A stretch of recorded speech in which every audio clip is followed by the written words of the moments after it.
Yeah, check. Yeah, yeah, yeah.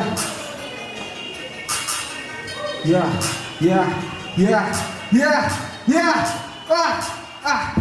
Nag-freestyle lang siya, yung sulat niya pinabayaan.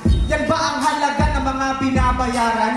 May libre ka pang ang shoes, bro, dapat yung binigay ay sinampal na lang sa'yo. Pero respeto sa nauna, kahit bago na panahon. Sige, respeto kung may respeto rin sa bagong henerasyon. Pero ako ay ugaling Pinoy, pag pinaglumaan na ngayon, kung hindi man yan itatapon, malamang ay ikakahon. Kaya wag ka na maghabol, idol, may asma ka, di ba tama? Kumihika ka pala, malamang iwan ka lang sa bata. At yan ang may kahulugan. Kung hindi mo naman kaya mapabuti ang career, mula flip top, crossover ka sa sunugan tong overconfident na to, magkakakross sa ululan, puro lang ka, ululan, hindi ka makakaabot sa semis, sa event na puro check, lalagyan kita ng X.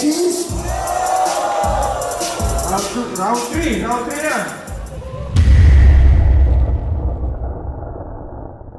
Kaya ba sa round 3? Yeah!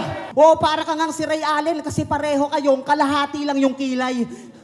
Habang ako malalebron, di maikaila yung bagsik. Na sa sobrang galing, minsan ang daming galit.